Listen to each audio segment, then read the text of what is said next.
ఉండవయ్యా ఉండు. హలో, రఘు గారు ఉన్నారండి? లేరండి. అయినా ఆయన ఇక్కడ ఉంటారని మీకెవరు చెప్పారు? ఎవరు చెప్పేదేంటండి, కాలనీ అంతా కోడే కూస్తుంటే. కోడేనా? కుక్కై కూయలేదు. నోరు మూసుకొని ఫోన్ పెట్టే.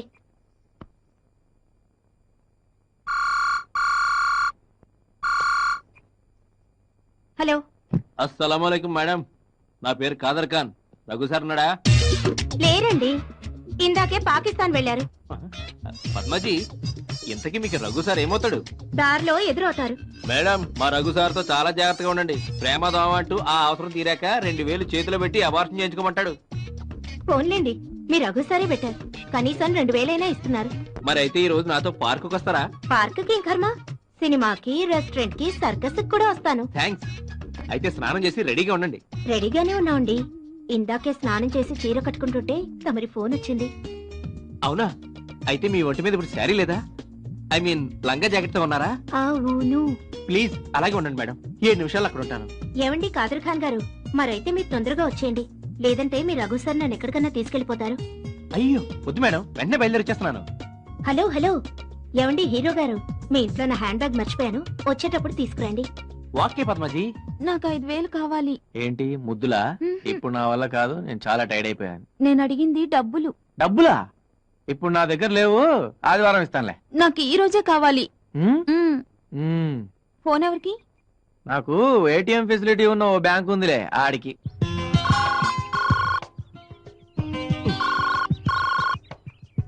హలో. అరే రఘు, నేను రా. ఏం లేదురా, అర్జెంట్ గా ఒక 5000 కావాలరా. 5000 లేవు గానీ వాళ్ళు 1,00,000 ఉన్నాయి, పనికొస్తాయా? సీరియస్ గా అడుగుతున్నాను రా, ప్లీజ్ రా. అవునరే, మొన్న ఇచ్చిన 20 పరిస్థితి ఏంట్రా? అది ఇది కలిపి 25,000 2 నెలల్లో తీర్చేస్తాను రా. ప్లీజ్ రా, ఈ 5,000 అడ్జస్ట్ చేయరా. ప్రస్తుతం నా దగ్గర అంత డబ్బు లేదు గానీ లంచ్ అవర్ లో ఆఫీస్ తగలడు, ఏదో చేద్దాం. థ్యాంక్స్ రా. సార్, ఇప్పుడే ఒక ఆవిడ ఇటు వచ్చింది. ఎటెళ్ళిందో చూసారా? చూడలేదండి. ఎర్రచీర కట్టుకుని సార్. చూడలేదయ్యా. చేతిలో గ్రీన్ కలర్ సూట్ కేసు కూడా ఉంది సార్. చూడలేదురా. తల మీద క్యాప్ పెట్టుకుని సార్. చూడలేదా సార్? బొడ్డు పక్కన ఆవగించంత పుట్టుమచ్చ ఉంటుంది సార్. ఆ మొక్క ముందు చెప్పొచ్చు కదా, ఇప్పుడే పోస్ట్ ఆఫీస్ కి వెళ్ళు. నీ వైఫా? చేటికి బండగుతులు బాగుతు. నీళ్ళ బండి ఎవరిని పెట్టుకున్నా గుర్తుండబెట్టి. ఒరే రఘు, ఒరే రఘు, రఘు నీ కోసం 2 రోజుల నుంచి ఎదురు చూస్తున్నాను రా. నా అదృష్టం కొద్దీ నువ్వే నా షాప్ దగ్గరికి వచ్చావు. ఏంట్రా? మ్యాటర్ చిన్నదేరా. చిట్ ఫండ్ కంపెనీలో 5 లక్షలు పాడేసుకున్నాను. నువ్వు షూరిటీ సంతకం పెట్టాలి. ఇటు సంతకమే కదరా. మన ఎదలను అడిగితే ఏదో సాగు చెప్పి తప్పించుకుంటున్నారు. ఇక్కడ సంతకం పెట్టాలి. థ్యాంక్స్ రా, అడగగానే 2 సంతకాలు పెట్టావు. 2.5 జన్మల దాకా నీ మేలు మర్చిపోను రా.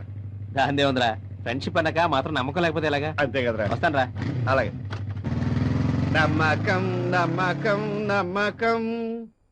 పద్మా, రఘు ఫోన్ చాలా సేపటి ఎంగేస్తుంది గానీ నేను ఆఫీస్కి వెళ్తున్నాను. వాడికి తర్వాత కాల్ చేసి నాకు ఫోన్ చేయమని చెప్పు.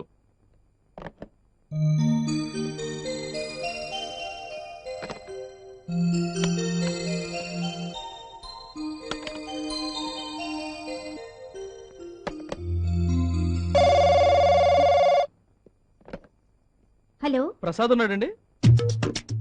లేడు, ఆఫీస్కి వెళ్ళాడు. నువ్వు తొందరగా వచ్చే బాబు, ఇద్దరం కలిసి ఎక్కడికైనా లేచిపోదాం. ఇది ప్రసాద్లేనా అండి? కాదండి, రాంగ్ నెంబర్.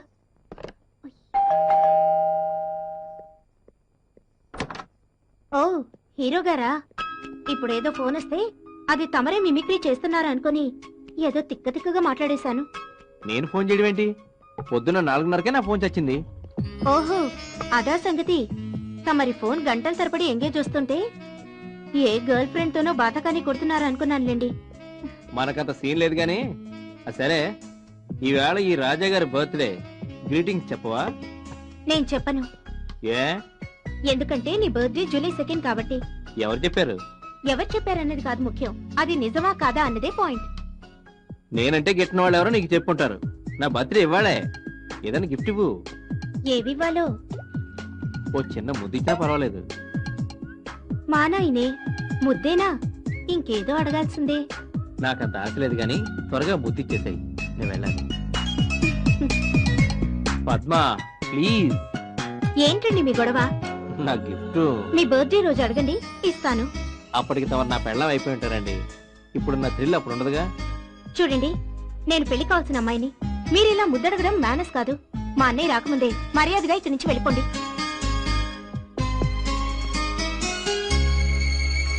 నిన్ను ఏయ్, ఏయ్, పద్మ ఆగు పద్మ నువ్వు దొరుకు చెప్తాను నేను పద్మ దొరకను కదా. ఏయ్, ఏయ్. పద్మ పద్మ ఆగు ఎక్కడికి వెళ్తావు అడగగానే ముద్దిచ్చుంటే వ్యవహారం ఇంత దాకా వచ్చేది కాదుగా. ఇంతవరకు రావాలని అడగగానే ముద్దివ్వలేదు. దొంగ.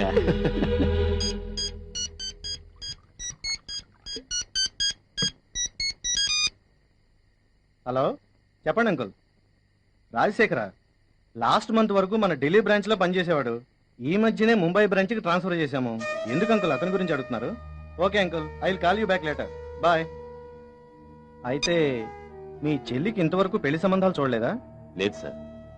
ఇంతకీ మీ చెల్లెలు నాతో పెళ్లికి ఒప్పుకుంటుందంటావా? తప్పకుండా సార్. మిమ్మల్ని పెళ్లి చేసుకోవడం ఇష్టమేనని రేపు మా చెల్లెలి చేత మీకు ఫోన్ చేస్తాను చూడండి. నువ్వు ఆ పని చేస్తే అమీర్పేటలో ఉన్న మన బ్రాంచ్ ఆఫీస్ కి నిన్ను మేనేజర్ చేస్తాను. Thank you sir. పద, పద్మ కోసం ఓ పట్టుచీర కొనిస్తాను, తీసుకుని వెళ్దుగా.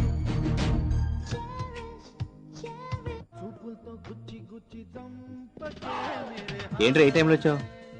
కొంపలో మనశ్శాంతి లేక ఏ ఏం జరిగింది?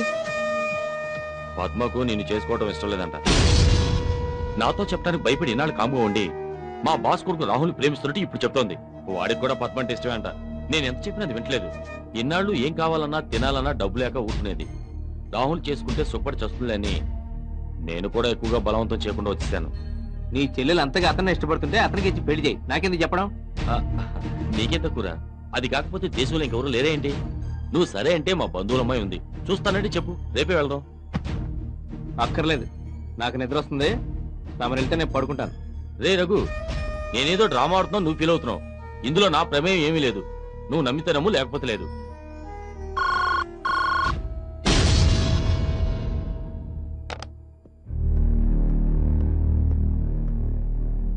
పద్మ, భోంచేసావా? నాకు రాహుల్ అంటే ఇష్టం అని నేను నీతో చెప్పానా అన్నయ్య? లేదు. ఏ? మరి రఘుతో ఎందుకలా చెప్పావు? నేనెప్పుడు చెప్పాను?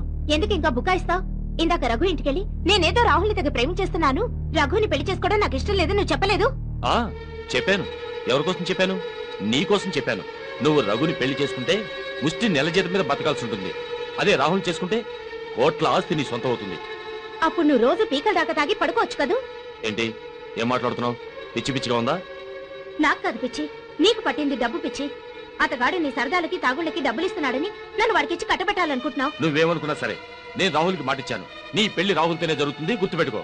నేను చావనైనా చస్తాను గాని వాణ్ణి మటుకు చచ్చినా పెళ్లి చేసుకోను. నువ్వు రాహుల్ని పెళ్లి చేసుకుంటే నా ఇంట్లో ఉండు, లేకపోతే అక్కర్లేదు.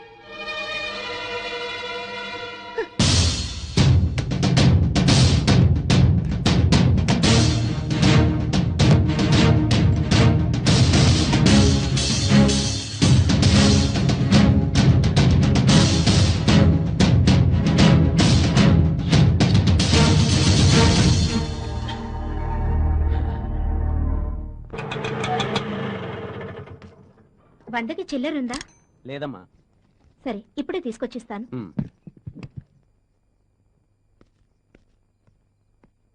రఘు, 10 రూపాయలుంటే ఇవ్వు, ఆటోకి ఇవ్వాలి. ఏమైంది పద్మ?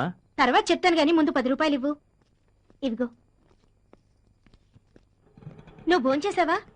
నాకైతే ఆకలి దంచేస్తోంది బాబు. అది కాదు పద్మ, నువ్వు ఇక్కడికి వస్తున్నట్టు మీ అన్నయ్య చెప్పావా? చెప్పాల్సిన అవసరం లేదు గాని బియ్యం కందిపప్పు ఎక్కడ పెట్టారో చెప్పండి, అరగంటలో వంట చేసేస్తాను. పద్మ, నువ్వు ఆ రాహుల్ని పెళ్లి చేసుకుంటే సుఖపడతావేమో ఆలోచించు. ఏం సార్, తమరు ఇంకో అమ్మాయిని ఏమైనా చూసుకున్నారా ఏంటి? ఏ ఎందుకు వచ్చింది అనుమానం? లేకపోతే వాణ్ణి పెళ్లి చేసుకోమని మీరు సలహా ఇవ్వడం ఏంటి? మీ బాగా కోరి చెప్తున్నావండి. మీ కన్సర్న్ కి చాలా థ్యాంక్స్. మేమెవరిని పెళ్లి చేసుకుంటే సుఖపడతామో మాకు బాగా తెలుసు. మీ బోడి సలహా ఎవరికి అక్కర్లేదు. మొండిదానివి, నిన్ను మాత్రం ఎవరి తరం కాదు. నా జాతక ప్రకారం నా పెళ్ళో తలమాసినోడితో జరుగుతుందని రాసి పెట్టిందట. ఏం చేస్తావు? ఏయ్ నిన్ను. అవును, ప్రతి విషయాన్ని సరదాగా తీసుకుంటావు. నువ్వు దేనికి బాధపడవా? ఎందుకు బాధపడాలి? మనం ఎన్నాళ్ళు బతుకుతామో మనకే తెలీదు. ఉన్నన్నాళ్ళు సరదాగా ఉండాలన్నదే నా పాలసీ. నేను నిన్ను పెళ్లి చేసుకోనంటే కూడా బాధపడవా? బాధపడతాను, ఎందుకంటే నువ్వంటే నాకు చాలా ఇష్టం. రఘు, రేపు పొద్దున్నే ఏదైనా గుళ్ళో పెళ్లి చేసుకుందామా? కానీ ఈ రాత్రికి మనం శోభనం చేసుకుందాం.